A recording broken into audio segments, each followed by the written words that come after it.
The Dickheads are presented in color.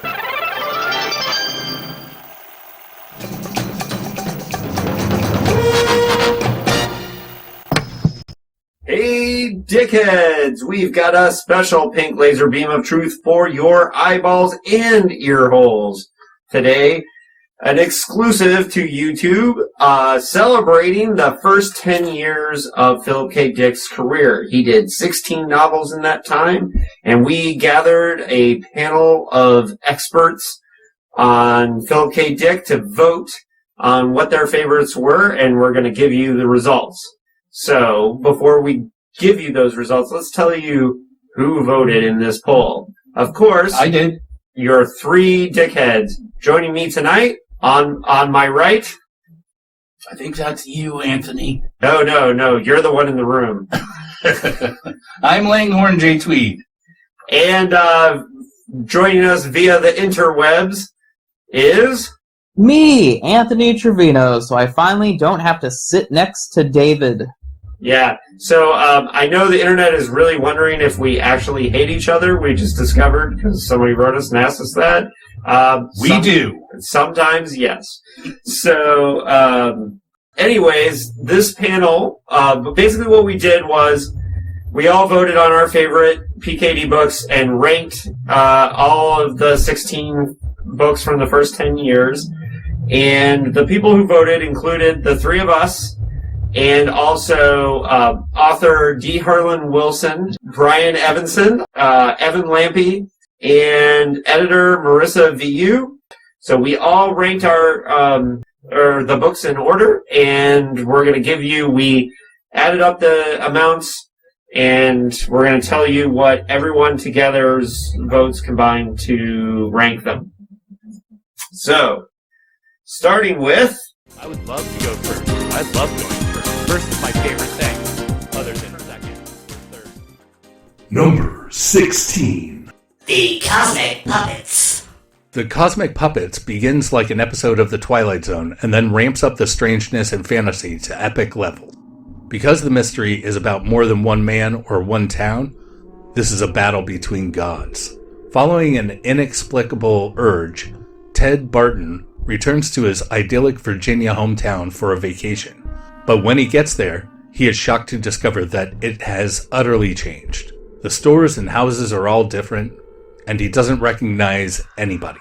The mystery deepens when he checks the town's historical records, and reads that he died nearly 20 years ago.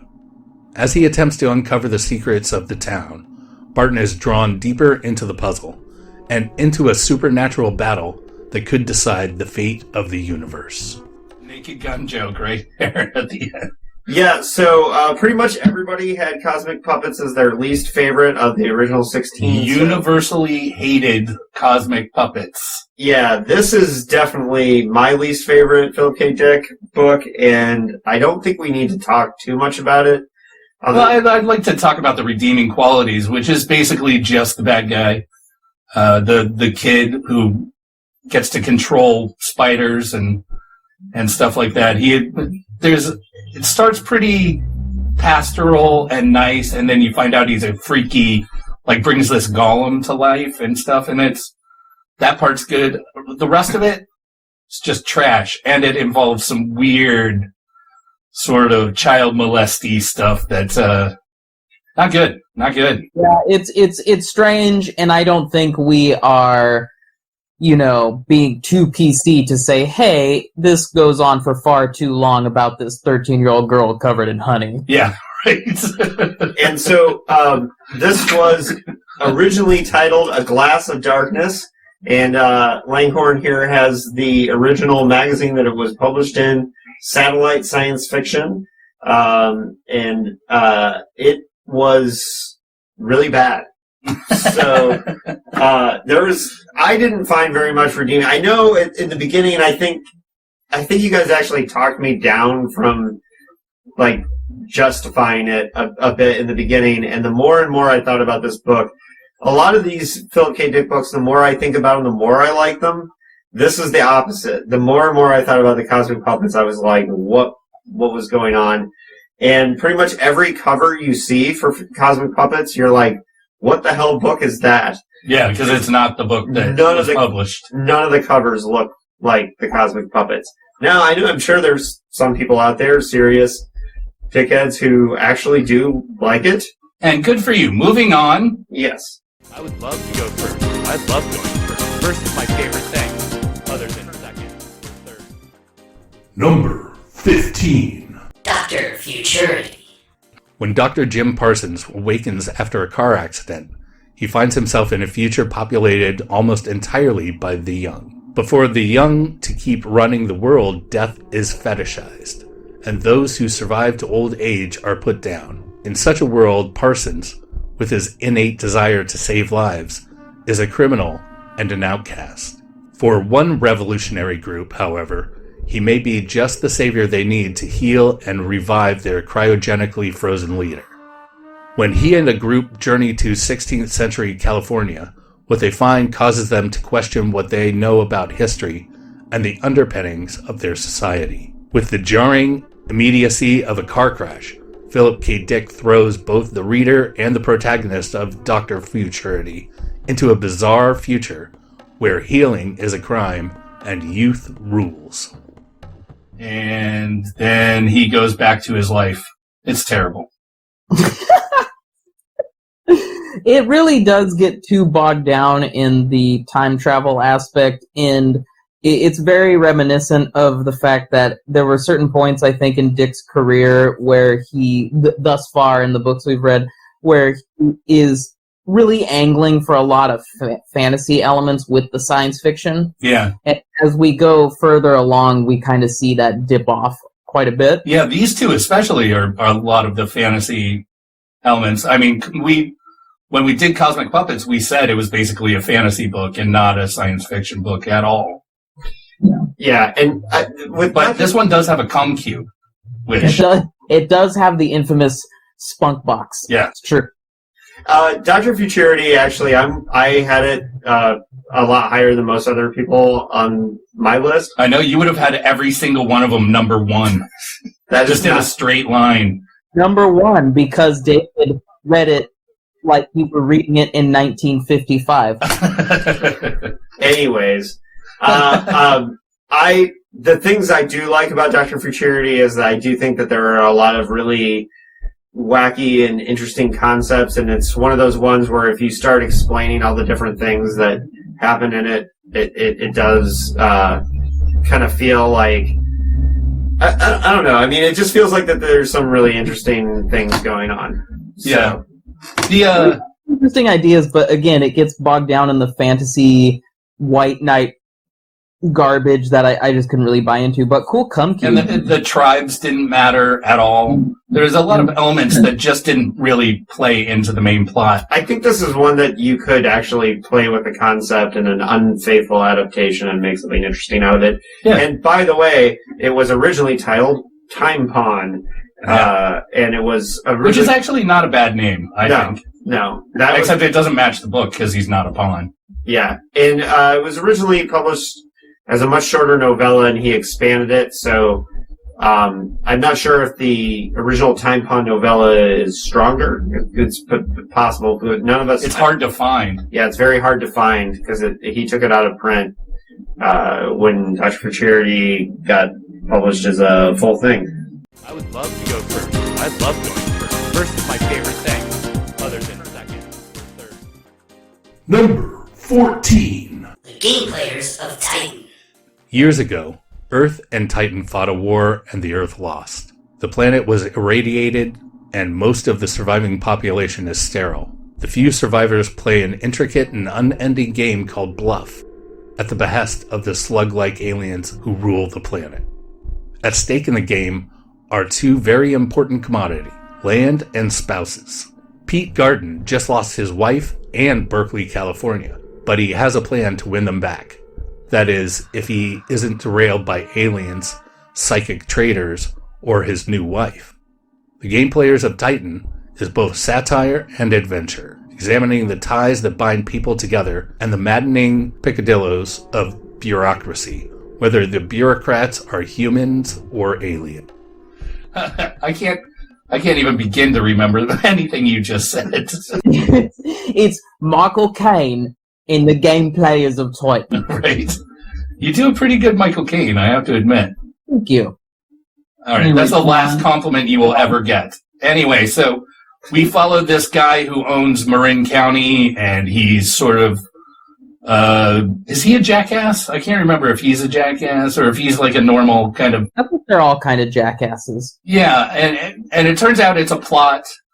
The whole business is a plot to depopulate the Earth, so is it Ganymede that they're supposed to be from? David, you usually... No, they're from Titan. Oh, they're Titan. Oh, yeah, game players of Saturn. Dumbass. All right, so that's me being a dumbass. The slime molds are from Ganymede. Right. Duh.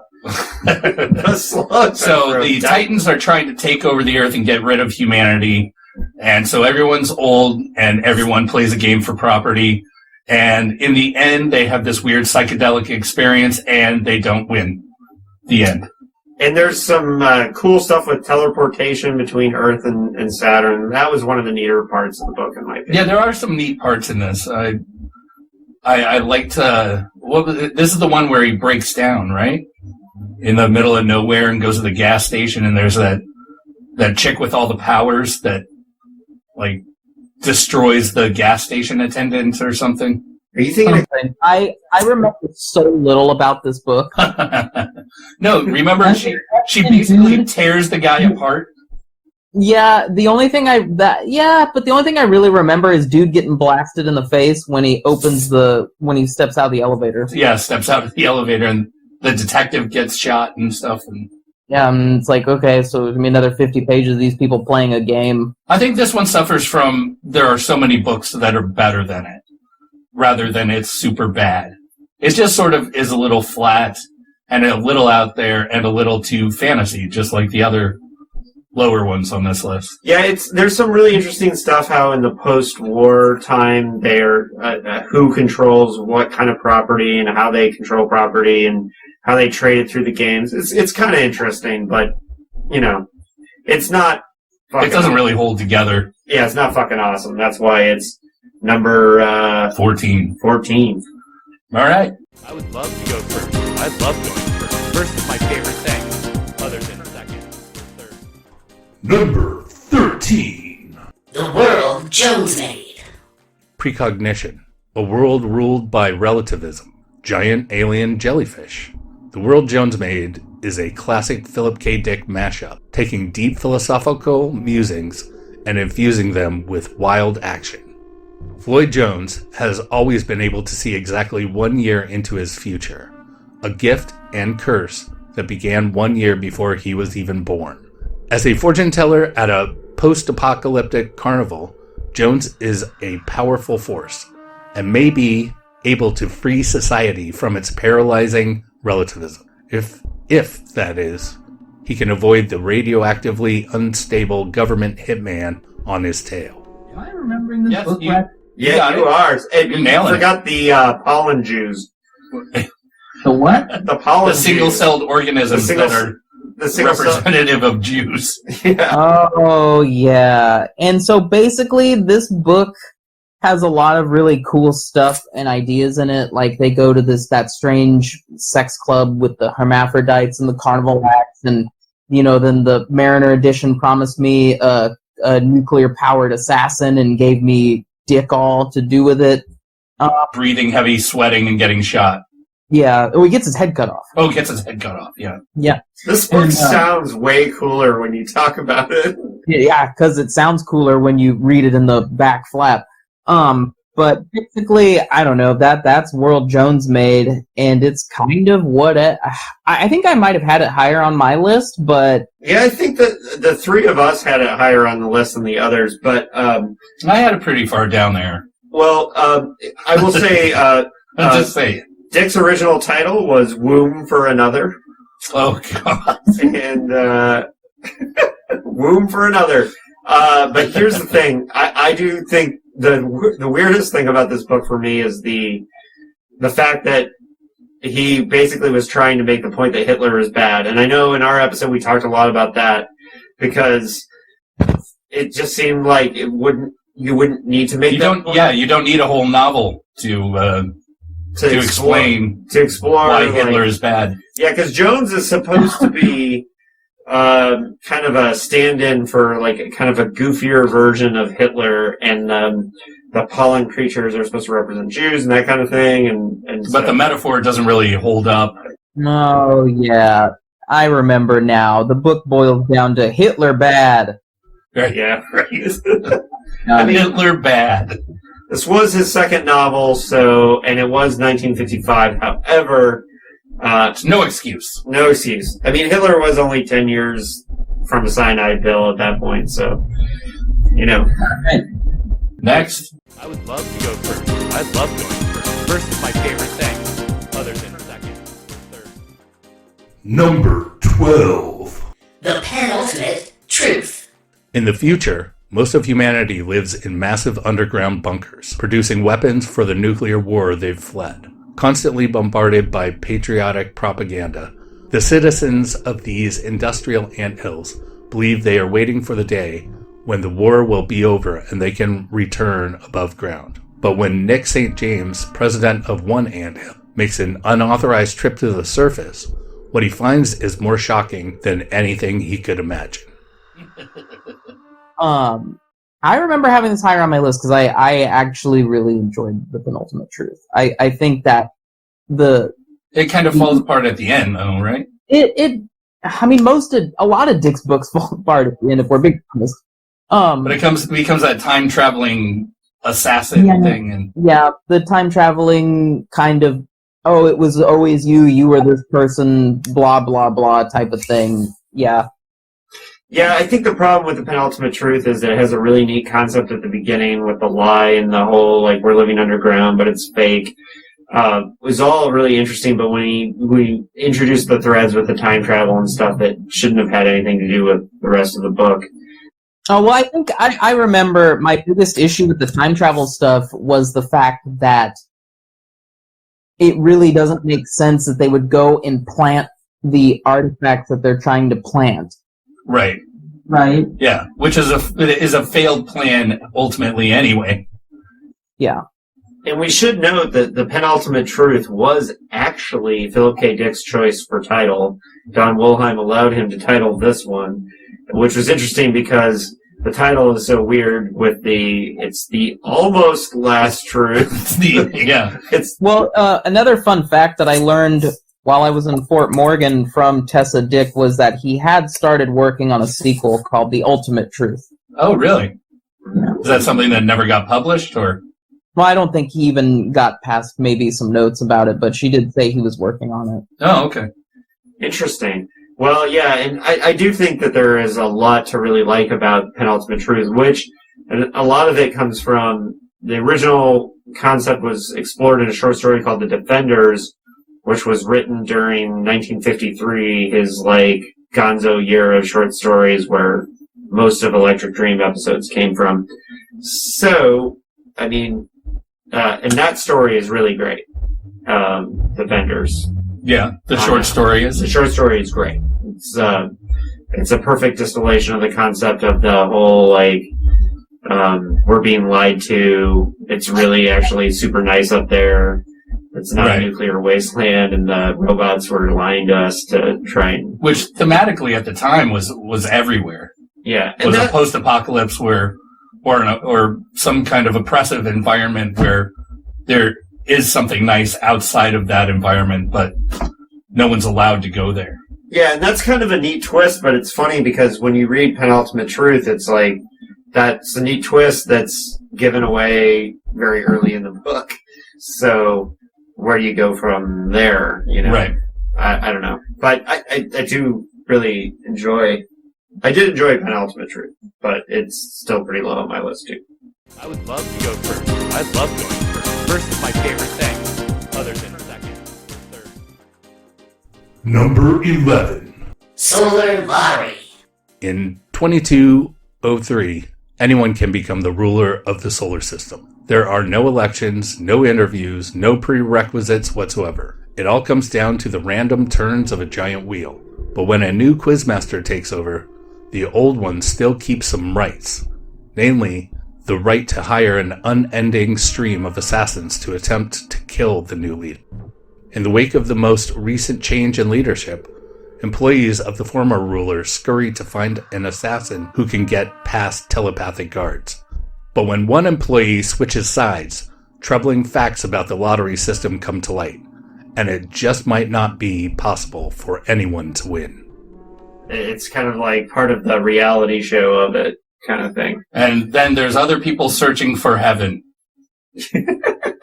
Right. So, Oh yeah, I forgot about that. and you had that really cool, the psychic assassin that was, and I didn't hate, The psychic cops and all that. Yeah. I think Solar Lottery is actually not too shabby in my personal opinion. The original title was Quizmaster Take All, was Philip K. Dick's title before Don Wallen correctly was like, nah, dude. Yeah. You're not coming out of the gates with Quizmaster Take All. Right? And No one would take him seriously. But I think one of the most important things about the fact that this was his first novel, too, is that PKD admitted that he was riffing off of World of Null A, which we eventually will do an episode about. Yeah. And World of Null A by A.E. Van Vogt was one of his biggest influences, and he basically later said Solar Lottery was a riff on Null A. And coincidentally, former Dickheads interview guest Barry Maltzberg went on to say that he riffed on Solar Lottery with his novel, The Gamesman, which is on my shelf, but I have not read yet. So, which is interesting that he decided that of all the PKD books he said he was influenced by, it was Solar Lottery. It was this one. Solar Lottery, yeah. Yeah, this one I did an audiobook for. Because we had just started the podcast, and I figured, hey, audiobooks, I'll get through these really fast. Of course, I have no retention when it's an audiobook, so I barely remember anything about this thing. Yeah. I think Solar Lottery is an interesting first novel, and in many ways it's better than several of the ones that came after it, in my opinion. But Oh, yeah. yeah. Well, obviously, it's not last on the list, so... Although noted Philip K. Dick scholar and podcaster Evan Lampe had it number 16 on his list. Interesting. He's smart, and he sees things we don't. Yeah, he looks at things totally different Yeah. than we do. And Lampe did apparently not a fan of the Solar Lottery compared to the other ones. I would love to go first. I love going first. First is my favorite thing, other than second or third. Number 10. Vulcan's hammer.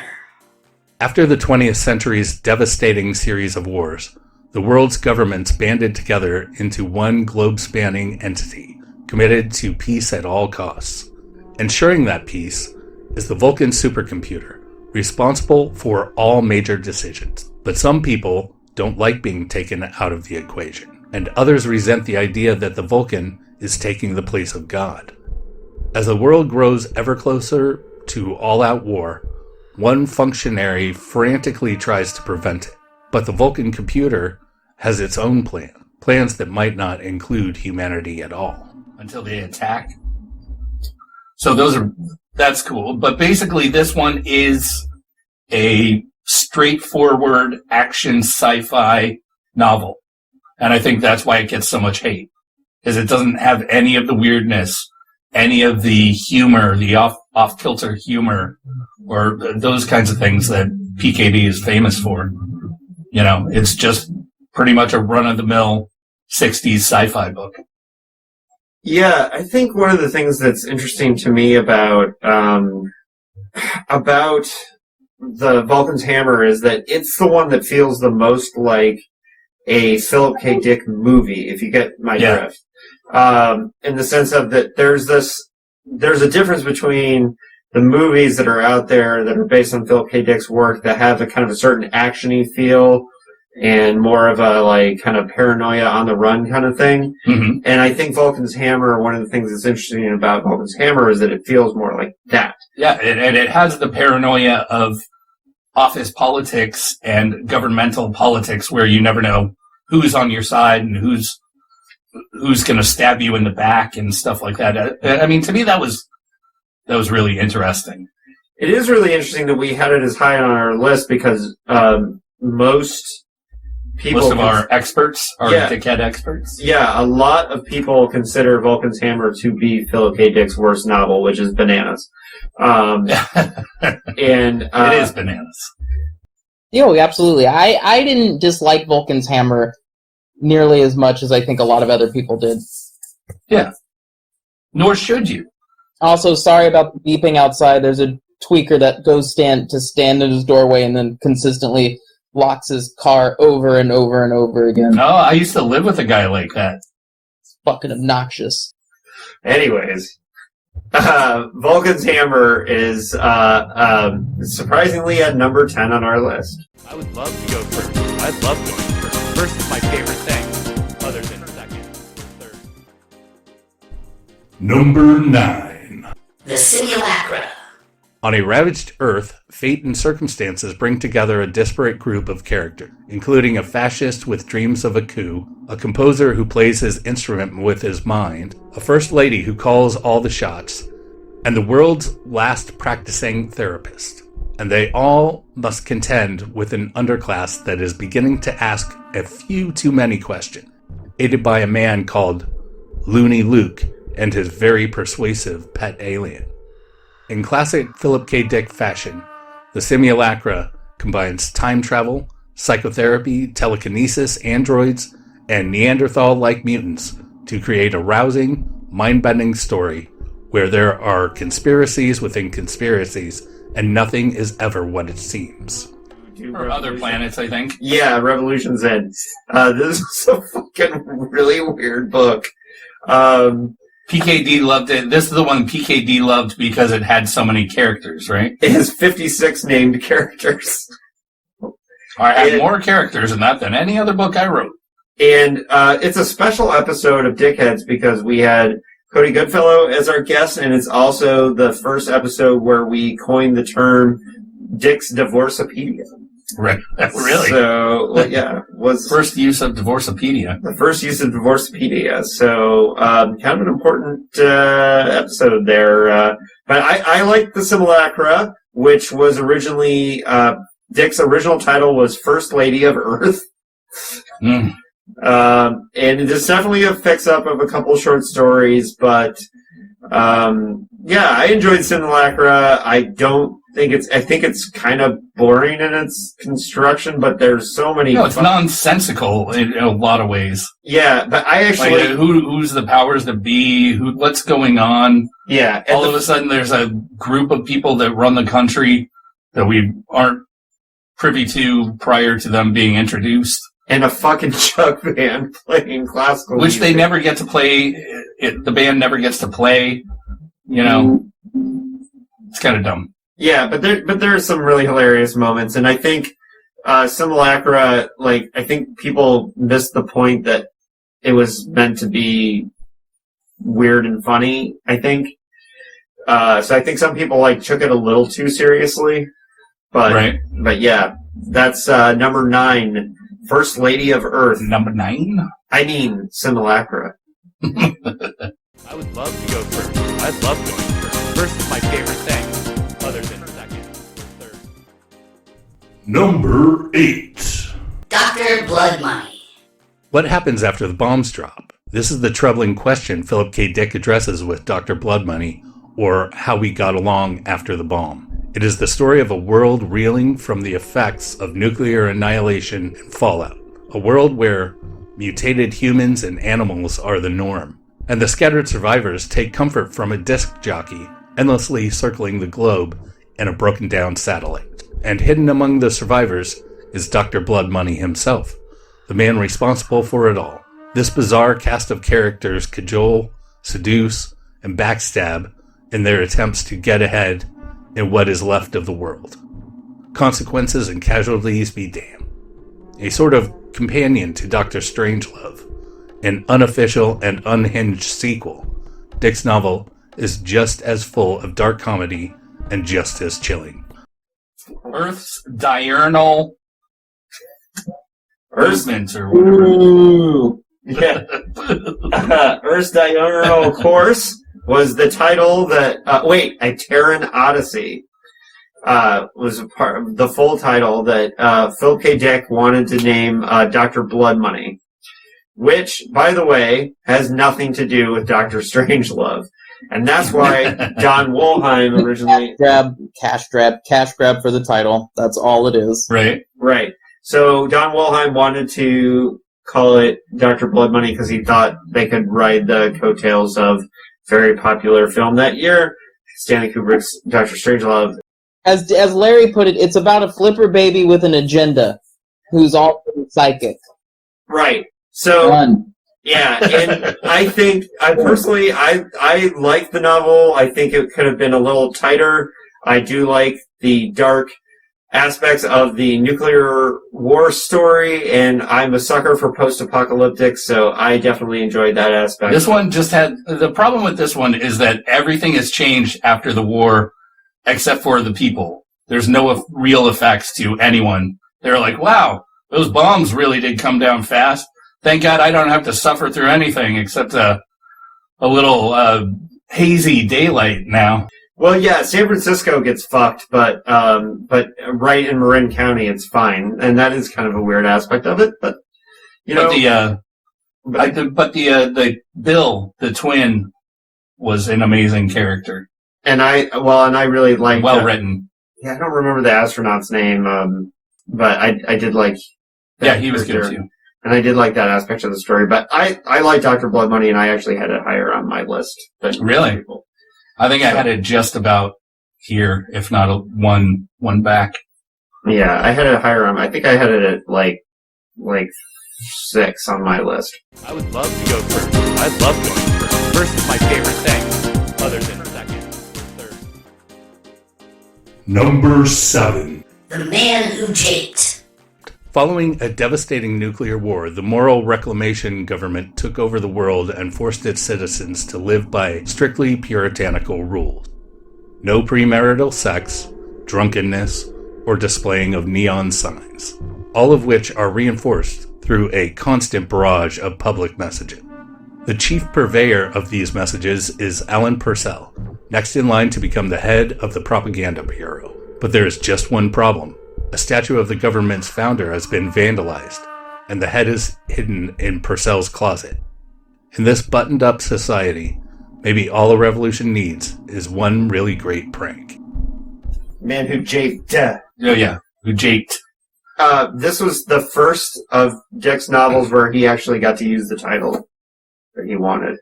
Yeah, which is a weird title because no one uses the term japed. Right. And everyone says man who japped, and I use it all the time. Yeah. I walk to work and I'm like, damn, this office be japed. And then I sit down and everybody's like, that's why we ignore you here. Right. Because you say stuff like japed. Mm-hmm. I did really, really dig The Man Who Japed. I think it's I think it's one of his funniest books. Yeah, and I think that's what was missed by a lot of people was the humor in this one. Yeah, it's definitely funny. I love the folding apartment building. Mm-hmm. Everything comes out of the walls. Everything comes out of the walls. And the fact that he just like cuts off the head and, is like, oops. That whole thing. Did I do that? I think this would make a really funny movie. It's like, I don't know if we said this. I don't know who we originally said, but recently I've been thinking Terry Gilliam would make a really great version of the right. This would be a nice small budget one. Yeah. And, but yeah, I'm really happy to see that it was number 7 on our list. That shows that the Dickheads have a lot of good respect for The Man Who Japed. Yeah, I think I had this one higher. I think The Man Who Japed is a not very highly regarded Dick book in generally, so I think I put it pretty high on my list too. I enjoyed it quite a bit. One of the really interesting things in The Man Who Japed, and I know we talked about this in the episode, but I didn't know about this, but like the neighborhood watch groups, association. Yeah, the neighborhood associations were based on like these moral reclamation groups that were really big in China at the time in the 50s, and that was like we talked about that during the in the episode. Yeah, so go back and listen to the episode, but I definitely think that's one of the neater, underrated things about Man. How did everyone else in our little conglomerate rate this one? Did they rate it low? Let's see. Generally speaking? Let's see what Evenson had it at number 9. Oh, wait, no, 8. He had The Man Who Japed at 8. It's not bad. Yeah, and Evan, Right in the middle. Let's see, Evan had Man Who Japed 11. Well, I just want a general sense of what everyone... Yeah. Somewhere about the middle. Yeah, Marissa had it at 13, so she had it low. And let's see what... I want to ask her about that and see why it's so low. Harlan Wilson had it at 10. Huh. So... All right. Well, but he also had Dr. Futurity at 7, but he did write a book called Dr. He did write a book called Dr. Identity that was very PKD influenced, so that could be what. I would love to go first. I love going first. First is my favorite thing, other than second or third. Number 6. Clans of the Alphane Moon.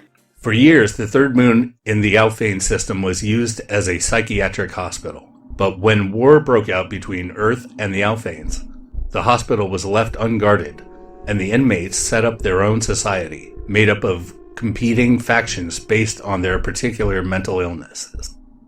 When Earth sends a delegation to take back the colony, they find enclaves of depressives, schizophrenics, paranoiacs, and others uniting to repel what they see as a foreign invasion. Meanwhile, back on Earth, CIA agent Chuck Rittersdorf and his wife, Mary, go through a bitter divorce, and Chuck loses everything. But when he is assigned to clandestinely control an android accompanying Mary to the Alphane moon, he sees an opportunity to get revenge. And in tandem with him trying to have her assassinated using a simulacra. Yeah. That's the great part. And he has a best friend neighbor who's a Ganymedian slime mold. That's right, his best bud is a pile of goo. Lord Rudding Clam. Mm-hmm. Kill my wife, and no one will know it's me, because they'll all know it's me. That's my plan. Great plan. And then the slime mold sacrifices himself to save him, and then has to be reborn as a bunch of other little slime molds.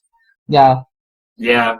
And then it gets super trippy. There's a giant psychedelic monster in the sky, right? Yeah. Yeah. Here. Are you having a flashback or something? I think so. Yeah. I think the giant thing in the sky was the thing. The psychics see that coming. Yeah. Which I think he was actually seen outside the hovel when he was walking to write this and Game Player's a Titan. But, here's the funny thing. Yeah, see, all the elements sound great to me, but at the time, I'm the one that had the low opinion of Clans of the Alphane Moon. Right, because you wanted a different book. I just wanted it to be, instead of Chuck Wittersdorf, I wanted it to be Mary. Hey, we're not going down this road again. 25 minutes. Yeah, but, Clans of the Alphane Moon, also one of the rare ones that was PKD's title. So, and this one is brilliant as far as I'm concerned. The society is based off of mental illness, different mental illnesses. I think he characterizes them really well and how they would make their little land. Each society functions differently. I thought that was really well done, even though some of the diagnoses are passé now. Yeah. But the diagnoses don't. I go back and forth with it because they are real issues that people kind of suffer from. They've just been redefined slightly. I don't know if this book is as un-PC as modern I think readers would lead you to believe. I would love to go first. I love going first. First is my favorite thing, other than second or third. Number 5. Martian Time Slip. On an arid Mars, local bigwigs compete with earthbound interlopers to buy up land before the UN develops it and its value skyrockets. Martian Union leader Arnie Cott has an ace up his sleeve, though, an autistic boy named Manfred, who seems to have the ability to see the future. In the hopes of gaining an advantage on a Martian real estate deal, powerful people force Manfred to send them into the future, where they can learn about development plans. But is Manfred sending them to the real future, or one colored by his own dark and paranoid filter? As the time travelers are drawn into Manfred's dark worldview in both the future and present, the cost of doing business may drive them all insane. So the kid has visions, which are that's the best part about the book for me, is the kid having visions, what he sees in those visions. Yeah, it's the most interesting because it's certainly not them all dicking around on Mars. Right, which is basically just dirt. Yeah, so a lot of this book is about real estate scams and how they kind of and how they're jockeying for position on Mars, even though it's this very hard and harsh place to live. And so, to me, I think one of the things that makes Martian Time Slip interesting is because it is kind of the ultimate expression of that whole frontierism that Dick has flirted with in the past, and he really explores well in Martian Time Slip and the Three Stigmata of Palmer Eldridge. Yeah, I liked the bad guy in this because he was just a total dick, a water baron. Yeah. This was number 1 on Lampe's list, and that's one of the reasons why it was so high. But I think Evenson... That's because of the frontier, and that's Lampe's whole business. Yeah, he really does enjoy that aspect of it. But also, Wilson, Evenson, and I all had it high on our list, so that's one of the things that knocked it up. Yep. And it was just me and Anthony that were like, fuck this book. Yeah, pretty much. And by the way, PKD's original title for Martian Time Slip, he first tried Good Member Arnie Knott of Mars, was his first title that he sent it, the manuscript in. Even that didn't make it past the literary agency, let alone... and by the way, this novel was rejected by Don Wollheim. Don Wollheim did not want to publish this one because it offended his science fiction sensibility. I think Don was on to something. Well, yeah. Well, he didn't like that. He said if Phil had said it 100 years further in the future, it might have been fine. Then he would have accepted. Yeah, because doesn't it take place in 94? Yeah. And that was Don Wollheim's problem. He liked the novel. Other than that, he just wanted that one change, and PKD would not do that. And then... That's a weird stand to take, though. Yeah. No, it has to be 1994. Well, and it all hinges on 1994. And he did find a hardcover publisher. But he eventually published part of it overseas as All Marsmen. Oh yeah, is it All Marsmen or All Marsmen? And it should be noted that one thing that should be noted about Martian Time Slip that's interesting, considering that it was so highly ranked by members of our panel, is that PKD considered this to be one of his higher class sci-fi novels, up there with Time Out of Joint and Man in the High Castle. Like, he believed it was... I should put it right across the screen right now. Class equals boring. It's true. It's true. Well, I would disagree with that, but... I would love to go first. I love going first. First is my favorite thing, other than second or third. Number 4. The Man in the High Castle.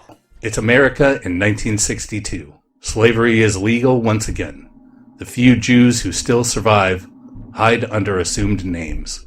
In San Francisco, the I Ching is as common as the Yellow Pages, all because some 20 years earlier, the United States lost a war and is now occupied by Nazi Germany and Japan.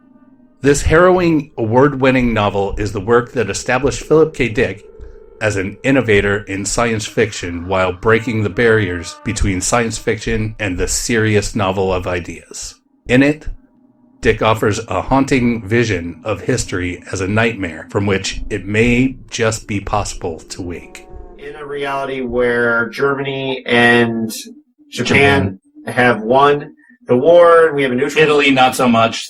Italy, not so much. But one of the reasons why I say it's sort of an alternate history reality, just like Langhorne was correctly correcting Trevino on, is that there is not a suggestion that there is another reality, ours, that is correct.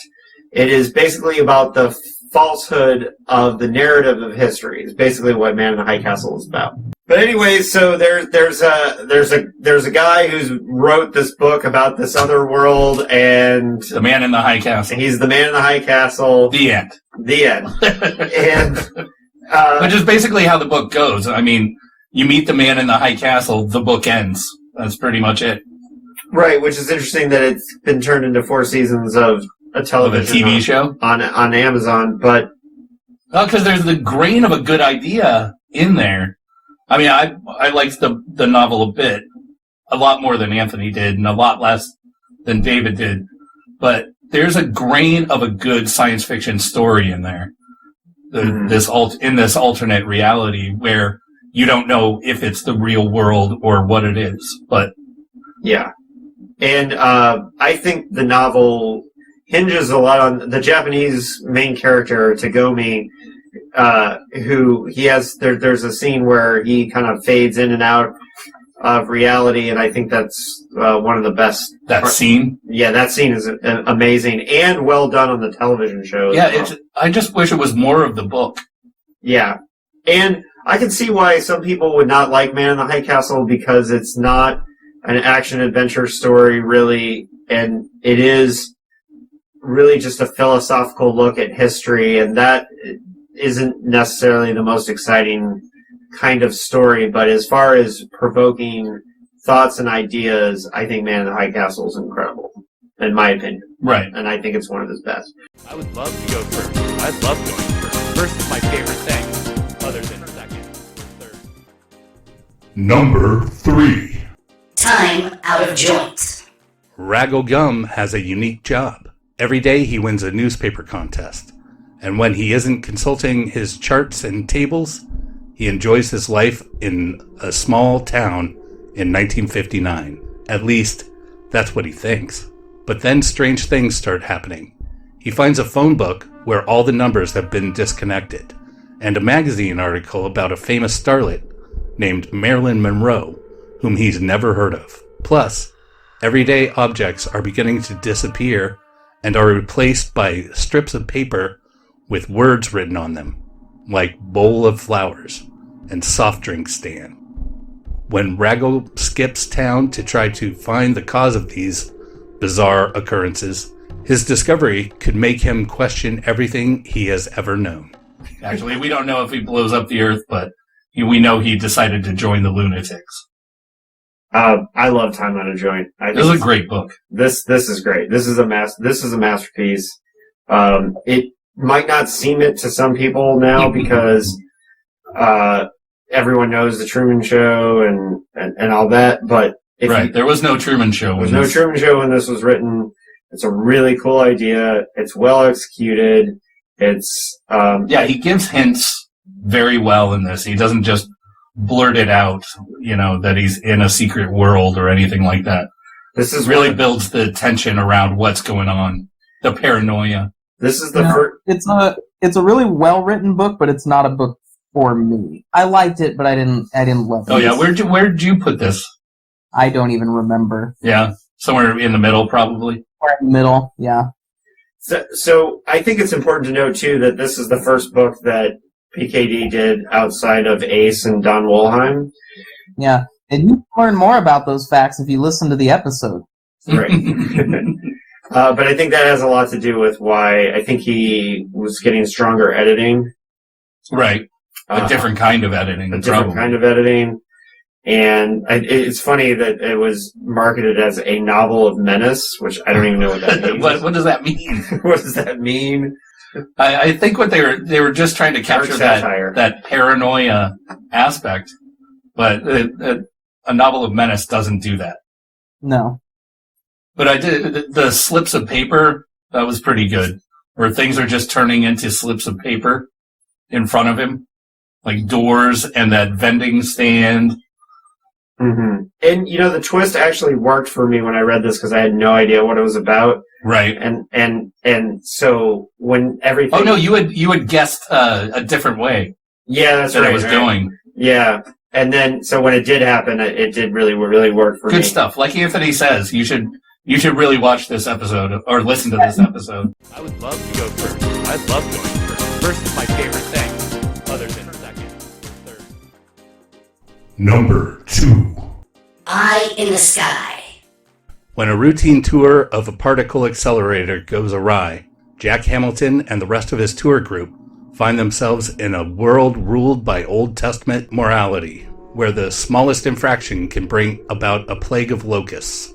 Escape from that world is not the end, though, as they plunge into a communist dystopia and a world where everything is an enemy. Philip K. Dick was aggressively individualistic, and no worldview is safe from his acerbic and hilarious takedowns. Eye in the Sky blends the thrills and the jokes to craft a startling morality lesson hidden inside a comedy. And their perceptions of the world. This is a brilliant concept that got kind of fucked with an editorial from Don Wollheim. However, I think Eye in the Sky, in my opinion, is his second best book, and so it's clear why it ended up number 2. And yeah, I had it really high up there. Yeah, I had mine too, because this is some of Dick's tightest writing. Yeah, that's something I was going to talk about too. It's funny. It's Dick firing on all cylinders outside of the number 1. Right? Like his...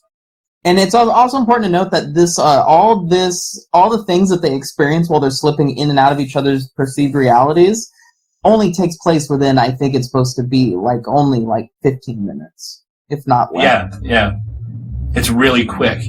And the horror elements that he put in this were so fantastic, the way he wrote them. I really want more of that. It's up on the episode. Yeah.